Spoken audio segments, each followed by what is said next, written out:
नमस्कार, मैं अविनाश भारती साहित्यिकी में आप सभी का इस्तकबाल करता हूं, स्वागत करता हूं। जैसा कि आप सभी जानते हैं, आज की यह परिचर्चा फणीश्वरनाथ रेणु पर केंद्रित है। आज का विषय फणीश्वरनाथ रेणु के रचना संसार में आंचलिकता है। इसके अंतर्गत हम बात करेंगे फणीश्वरनाथ रेणु की साहित्यिक प्रवृत्तियों पर, उनकी रचनाओं की प्रासंगिकता की बात होगी और उनकी भाषा, शिल्प, कहन शैली की बात होगी। इस परिचर्चा में हमारे विशेषज्ञ मौजूद हैं जो इस विषय पर बात करेंगे। तो आइए सबसे पहले मैं आप सबों से उनका परिचय कराता हूं। सबसे पहले मैं परिचय कराना चाहूँगा अविनाश बंधु जी का, जो हमारे बीच आए हैं बेगूसराय से। ये गीतकार हैं, कथाकार हैं और युवा संपादक हैं। दिव्य आलेख इनकी पत्रिका है, साहित्यिक पत्रिका। इनके बाद प्रोफेसर डॉक्टर अनीता राकेश जी हमारे बीच हैं, जो जयप्रकाश विश्वविद्यालय छपरा में हिंदी की विभागाध्यक्ष भी हैं। प्रसिद्ध लघु कथाकारा हैं, आलोचक हैं और कई किताबें इनकी साहित्य सर्जना के उत्थान में अपना अमूल्य योगदान दे रही हैं। इनके बाद हमारे युवा साथी विजय कुमार जी समस्तीपुर से आए हैं। ये युवा आलोचक हैं, गज़लकार हैं और शोधार्थी भी हैं। तो आइए सबसे पहले सवालों का सिलसिला शुरू करते हैं। सबसे पहला सवाल अविनाश बंधु जी से ही है। मेरा सवाल ये है कि फणीश्वरनाथ रेणु की रचना में समाज का चित्रण किस रूप में हुआ है? मैं चाहता हूँ कि हमारे दर्शकों को आप विस्तार से बताएं। जी धन्यवाद अविनाश भारती जी। सीधे शब्दों में कहें तो समाज के कर्तव्य के दायित्व को आईना दिखाती है फणीश्वरनाथ रेणु जी की रचनाएं। ऐसे मध्यवर्गीय परिवार से बिलोंग करते थे और कृषक परिवार थे, तो शुरू से ही कृषि में लगे रहे हैं। तो उनको ज़मीनी स्तर पे कृषि संबंधित किसानों का जो मूल समस्या है उन पर विशेष उनका निगरानी रहा, ध्यान रहा है। प्लस वो जिस समाज में पले हैं वहाँ बाढ़ग्रस्त क्षेत्र से आते थे और वहाँ पे बराबर आपदाएं आते रहती हैं और कहते हैं आपदा कहाँ ध्यान रखता है कि अमीर कौन गरीब कौन। तो इस समावेश को देखते हुए उन्होंने जितने भी रचनाएं लिखी हैं उसमें आपको समाज का जो मूल है, जो हमारी बेसिक समस्याएं हैं और समाज गांव से लेके शहर की ओर जब बढ़ते हैं लोग और अपनी सोच को और विकसित करने के लिए आगे की ओर अग्रसर होते हैं, उसको पूरी तरह से दिखाती हैं इनकी सारी रचनाएं। हम बात करते हैं ऐसे विशेष रूप से इनकी जो उपन्यास हैं उन पर बहुत सारी चर्चाएं हुए हैं। इनके कहानियों पे फिल्म भी बनी है। वो फिल्म रेणु के कहानियों की फिल्में बनी और फिल्म राष्ट्रीय स्तर पे रहा और राष्ट्रीय पुरस्कार भी उन्हें प्राप्त हुआ है। इस वजह से वो बहुत चर्चित रहे हैं उस समय। उस बीच में इनकी कहानी जब आप संबंधिया पढ़ेंगे या पंचतंत्र पढ़ेंगे तो उसमें दिखेगा कि हमेशा से ध्यान रहा है कि समाज को ये एक नई दिशा देते हैं। समधिया में दिखाया गया है कि एक आदमी जिसके पास कुछ भी नहीं है फिर भी एक लाचार औरत को मदद करने के लिए कुछ हद तक जाता है। उसके पास खाने को नहीं होता है, पीने के लिए पानी तक नहीं मिल पाता है, फिर भी वो उसकी मदद को एकदम ताबुल हो जाता है। तो ये क्या है कि इनकी हर कहानी में कुछ न कुछ एक यूनिक चीज़ होता है और वो हमारे समाज को प्रतिबिंब की तरह दिखाता है, प्रस्तुत करता है। इनकी अगर पूरी तरह से बात करें तो इनकी हर कहानियों में गांव से लेके शहर तक की वृत्तांतता दिखाई जाती है। इनकी कुछ कहानी ऐसे हैं जिसमें जीवंत शहर की घटनाएं दिखाई गई है, जैसे इनकी जलवा, आत्मसाक्षी, अग्निखोर, लास्ट में रेखाएं वृत्तचक्र आया इनका। उसमें हर एक कहानी कसम उनका रसप्रिया, जिसमें आपको ग्रामीण पृष्ठभूमि का जो पक्षीकरण है वो स्पष्ट दिखेगा उसमें। उनकी कहानी लाल पान की बेगम बहुत अच्छी कहानी है और उसमें देखेंगे कि कैसे गांव में छोटी छोटी बात पे झड़प हो जाती है और फिर भी अगर कोई ऐसा नौबत आ जाता है, दुख की घड़ी आती है तो लोग एकजुट हो जाते हैं। तो वो परस्पर एक दूसरे का प्यार भी दिखता है और समाज में जो कुरीति है वो भी स्पष्ट दिखाई देती है। तो फणीश्वरनाथ रेणु ने कहा भी है साफ तौर पे कि मेरी रचनाओं में धूल भी है, फूल भी है। जी और वो जो यथार्थ चित्रण है बिल्कुल हूबहू चित्रण वहाँ हुआ है यथार्थ का। इस चीज़ को हम उसमें देखते हैं। आप उनकी एक कहानी है आदिम रात्रि की महक, उसमें आप देखेंगे कि एक इंसान है जिसकी कुछ भी औकात नहीं है, ना माँ बाप का ठिकाना है, ना कुछ भी एप्पल, फिर भी एक सरकारी अमले का सहायक बन जाता है। लेकिन जब उसे कहा जाता है कि अब आपको शहर की ओर जाना है जी तो वो सहमे सहमे सा रहने लगता है और गाड़ी से उतर जाता है और वो गांव से जाना नहीं चाहता है। ये स्पष्ट दिखाता है कि व्यक्ति को अपने गांव से, अपने समाज से कितना मोह होता है। इसका रेखांकित करती है ये कहानी। जी हम जब आगे बढ़ते हैं तो जब आए दिनों अस्वस्थ रहने लगे थे तो उस समय उनका पटना में ज़्यादा प्रवास रहता था, पटना रहते थे। कुछ कारणों से दिल्ली भी जब बाहर भी जाते थे, लेकिन उनका हर पल मन उनके गांव पूर्णिया में ही लगा रहता था और पूर्णिया ज़्यादा रहना पसंद करते। तो उनकी कहानी हर जगह से जब बात करें तो हमारे समाज के जो बेसिक नीड्स हैं, जो बेसिक घटनाएं हैं, उनको चित्रण हमेशा हर कहानी में वो लेके चले, जिसकी वजह से वो प्रसिद्ध भी रहे, लोगों के नज़र में जायदे रहे, लोगों ने उन्हें अधिक पसंद किया, लोगों को उन्होंने प्रभावित किया, क्योंकि हर कहानी में एक नया मोड़, एक नई बातें, और वो हर बातों में हम जब आहिस्ते से और उसको समझते हुए पढ़ेंगे उनकी किसी भी कहानी को, तो लगेगा कहीं ना कहीं हमें फोर्स कर रहा है कि अपने दायित्व को निभाने के लिए, चाहे वो सामाजिक दायित्व हो हमारा या धार्मिक दायित्व हो। उनकी एक कहानी है जलवा, जिसका मैंने जिक्र भी किया पहले, कि उसमें आप देखेंगे उसमें दिखाया गया कि कैसे धर्म के नाम पे कुछ कुछ राजनीति होने लगे। तो मैं विशेष चाहूँगा कि अगर आप लोग रेणु सर को विशेष जानना चाहते हैं, उनकी 9 कहानियाँ की 9 कहानियाँ हैं शायद, उनका एक मेरी पसंदीदा कहानियों का बुक आती है, हाँ, उसमें एक से एक कहानी है और हर कहानी में उनको एक नया चीज़ पढ़ने को मिलता है। इसलिए वो हम लोग के लिए हमेशा से आदरणीय और पूजनीय रहे हैं और हम लोग के प्रेरणा स्रोत रहे हैं, और समाज को नई दिशा देने में उनकी कहानियाँ बहुत ही प्रसिद्धि हासिल की है। जी, सही कहा आपने। प्रेमचंद हो, फणीश्वरनाथ रेणु, ये नई पीढ़ी के प्रेरणा स्रोत रहे हैं कथाकारों के लिए। अगर बात फणीश्वरनाथ रेणु की हो और मैला आंचल की बात ना हो तो थोड़ी बेईमानी सी लगती है। तो चलिए, मेरा दूसरा सवाल इसी पे है कि फणीश्वरनाथ रेणु या मैला आंचल के बहाने हम रेणु जी की साहित्यिक प्रवृत्तियों को देखें तो आखिर वो कौन सी खास वजह थी जो इन्हें अन्य कथाकारों से, अन्य उपन्यासकारों से भीड़ से अलग करती हुई नजर आती है? वो खास वजह मैं जानना चाहूँगा अनीता मैम से कि हमारे। आप सबको पुनः नमस्कार।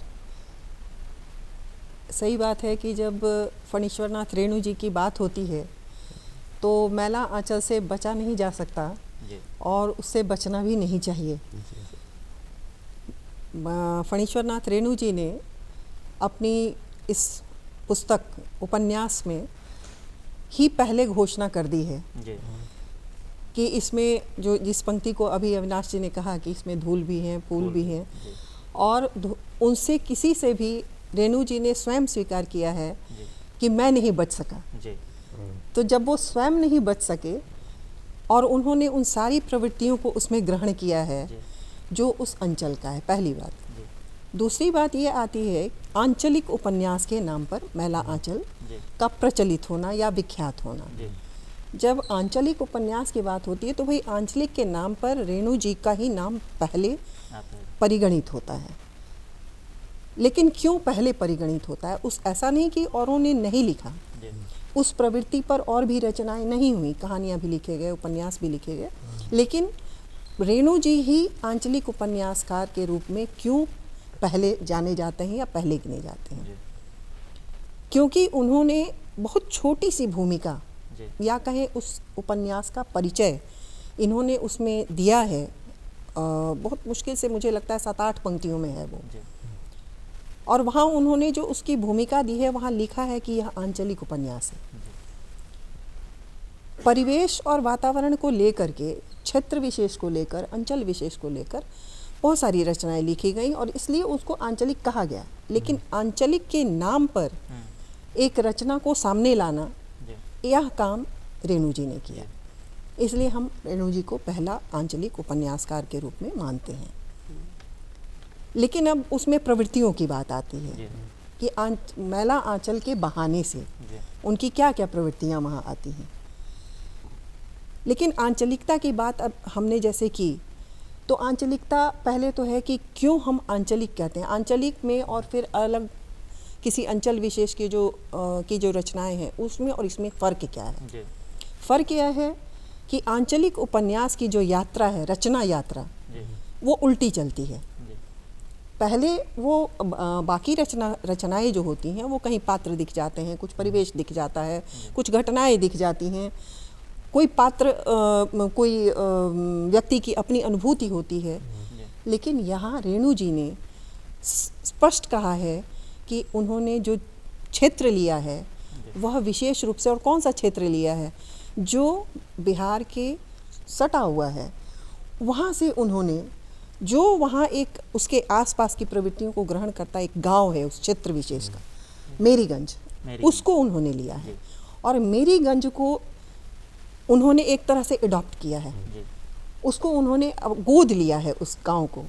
और उस गोद लेने के क्रम में जैसे बच्चे की एक एक किलकारी, एक एक उसकी क्रियाएं, क्रियाकलाप माता पिता को जो सुख की अनुभूति देती है या उससे जितना जुड़ जाता है, रेणु जी वैसे ही उस अंचल से जुड़कर आगे बढ़ते हैं। मेरीगंज में पहले है मेरीगंज, पहले है वह अंचल। जी बिल्कुल। आंचलिक उपन्यास और अन्य उपन्यासों में ये सबसे पहला फर्क है और सबसे प्रमुख भी है, और मेरे ख्याल से ये शायद अकेला अंतर है कि जहाँ अंचल को पहले हम लेते हैं और अंचल में जहाँ तक नजरें दौड़ाएं और जो दिखता है उसको वो लिखते हैं। उनकी कहानियों में भी आंचलिक कहानियाँ हम कह सकते हैं क्योंकि अंचल के टुकड़े हैं, वहाँ अंचल का एक एक अंश है। अब वहाँ जो पात्र आते हैं वो पात्र क्या कहते हैं, पात्रों की रचना करना, उस परिवेश की रचना करना, ये रेणु जी के आंचलिकता का बड़ा पक्ष है।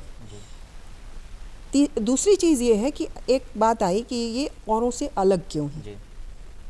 जैसे प्रेमचंद को भी बहुत बार कहा जाता है कि ये इन्होंने भी अंचल को लिया, परिवेश को लिया, ग्रामीण परिवेश को लिया, कृषकों की समस्या ली, नागार्जुन का नाम आता है।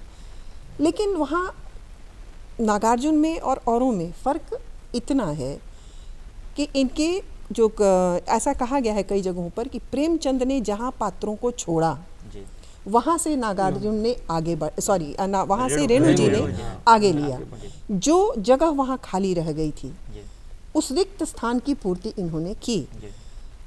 प्रेमचंद के जो पात्र हैं, प्रेमचंद की जो परिस्थितियाँ हैं वहाँ, या नागार्जुन की जो परिस्थितियाँ हैं वहाँ, ये पात्र संघर्ष करते हैं, प्रताड़ित होते हैं, शोषित होते हैं। उसमें ज़रूर वो संघर्ष करके खड़े भी होते हैं, वो हिम्मती हैं, उनके में बड़े गुण हैं और वो प्रेरणादायी भी हैं, अनुकरणीय भी हैं। लेकिन रेणु वहाँ पर थोड़ा अलग इसलिए हैं कि उन्होंने उसके भीतर सारी परेशानियों, समस्याओं के बीच जो एक आनंद तत्व है उसको वो पकड़ते हैं। उसी गांव में, उसी परिवेश में जो पात्र हैं वो सारी परेशानियों के बावजूद नृत्य में भी शामिल होते हैं। अभी इन्होंने चर्चा की लाल पान की बेगम, उसके घर में कुछ भी नहीं है, बर्तन बासन, खाना पानी, अनाज कुछ भी नहीं है, लेकिन उसको क्या देखना है, मेला देखने जाना है, नाच देखना है। अब यह जो उसके अंदर उत्साह और आनंद का जो तत्व है, यह रेणु जी की कलाकारिता है, यह रेणु जी की पहचान है कि वह आनंद तत्व को ढूंढते हैं। उनके पात्र संघर्ष करते हैं लेकिन आनंदित भी रहते हैं, खुश भी रहते हैं, उसी में मौज में भी रहते हैं। कई जगह पर वो वो और किस तरह से लाल पान की बेगम गजब मतलब अपने आप में बिल्कुल उसको जो उन्होंने उसकी रात को जब बैलगाड़ी लेकर नहीं पहुंचता है और उसको दूसरों से उधार मांग कर लाना है, और उस समय जो पारिवारिक तनाव है और वह जो एक मनोविज्ञान है, उसकी बहुत पत्नी का खूबसूरत तरीके से उन्होंने बहुत उस चीज़ वो को लिखा है। उस और उसमें जब एक तनाव किस तरह से शकरकंद की तैयारी हो रही है, गुड़ आ रहा है, लेकिन उसको बचा कर रखा गया है। मतलब एक पूरा परिवेश जो तैयार होता है कि कैसे एक जिस घर में खाने को नहीं है, जिस घर में बर्तन नहीं है, वहाँ पे उत्सव मनाने वहाँ की तैयारी। उत्सव मनाने की तैयारी। यह उत्सव धर्मिता रेणु की अपनी पहचान है जो औरों से थोड़ा अलग करती है उनको। ये लाल पान की बेगम बन गई है, ये बन जाना ही उनकी खूबसूरती है, इनकी रचनाओं की खूबसूरती है। इसको इस तरह से कह सकते हैं कि कोई सार्थक और सकारात्मकवादी कवि ही और लेखक ही इस तरह के परिकल्पना को लिख सकता है। उनके अंदर एक प्रेम तत्व भी है जी। और इसको मैं ऐसे जोड़ती हूँ कि यह मैला आंचल सामने आया 54 में जी। और इन्होंने जो लतिका जी से जी। जो इनका परिणय हुआ वो हुआ 52 में। लेकिन कोई भी रचना अचानक से नहीं उपज जाती जी। और एक युवा जो साहित्यकार है वह सिर्फ साहित्यकार नहीं है, उसकी जब जीवनी देखते हैं, उनका जो इतिहास देखते हैं, तो वो सिर्फ एक साहित्यकार नहीं है, वो एक बहुत बड़ा क्रांतिकारी है। जी। नेपाल क्रांति से बहुत सारी क्रांति 9 वर्ष की उम्र में उन्होंने वानर सेना के साथ के इसमें जेल गए थे। तो जो जिसके अंदर 9 वर्ष की उम्र से ये जज्बा हो, उसके अंदर स्वाधीनता के प्रति, देश के प्रति कौन सा भाव होगा, इसकी कल्पना की जा सकती समाज है। के उत्थान के लिए उन्होंने हमेशा से अपना बहुमूल्य योगदान दिया हाँ, है। तो ये 52 से 54 के बीच में, जी। 52 और 54 में जब रचना सामने आती है तो ऐसा नहीं कि अचानक से ये रचना आ गई, लेकिन उसमें जो कमली और प्रशांत का जो और उसमें जो प्रेम के तत्व हैं वो, या स्नेह प्रेम दोनों ही उसकी बात की जा सकती है, उसके जो तत्व आते हैं, तो रेणु के अंदर भी वो स्नेह प्रेम। अब वो लतिका रेणु जब ये बीमार होते हैं तो लतिका रेणु की सेवा से ठीक होते हैं और उन्होंने जो अद्भुत सेवा की वह कहीं ना कहीं इनके दिल में उसने घर बनाया और उस घर बनाने के बाद इनका परिणय ये हो जाता है, परिणय होता है। तो दोनों में एक तालमेल कहीं दिखता है। जी। तो बहुत बहुत धन्यवाद मैम। इसके बाद जब प्रेम की बात हुई है तो प्रेम से ही सवाल हम लोग लेते हैं। इनकी एक प्रसिद्ध कहानी रही है तीसरी कसम उर्फ मारे गए गुलफाम। इस पर फिल्म भी बनी है, गीतकार शैलेंद्र ने बनाई थी, कई कहानियां हैं, लेकिन हम इसकी बात करते हैं तीसरी कसम की। विजय जी से मेरा सवाल है कि तीसरी कसम उर्फ मारे गए गुलफाम में प्रेम का स्वरूप क्या है? आप इसे किस रूप में देखते हैं, हमारे दर्शकों को बताएं। जी, बहुत बहुत धन्यवाद अविनाश। दर्शकों को मेरा फिर से नमस्कार। देखिए, कहानियों पर बहुत बात हुई है, विस्तार से अविनाश बंधु ने उनकी कई कहानियों पर अपनी बात रखी यहाँ पर, लेकिन तीसरी कसम रेणु की एक ऐसी कहानी है जिस पर सिर्फ इस कहानी पर एक अलग से चर्चा की जा सकती है। तो लेकिन संक्षेप में कुछ बातें मैं यहाँ रखूँगा। देखिए, इस कहानी का रचना काल जो है वो 1956 है और जैसा अभी मैम ने जिक्र किया उनके व्यक्तिगत जीवन के बारे में, तो उनका जो व्यक्तिगत जीवन है और उस जीवन में जो प्रेम है, उस प्रेम को से जोड़कर जब आप तीसरी कसम को देखेंगे, पढ़ेंगे, तब आपको समझ में आएगा कि कोई हीरामन ऐसे ही नहीं हो जाता है, कोई हीराबाई ऐसे ही नहीं हो जाती है। उसके लिए एक पूरा जीवन लगता है, उसके लिए प्रेम को जीना पड़ता है, प्रेम को महसूस करना पड़ता है।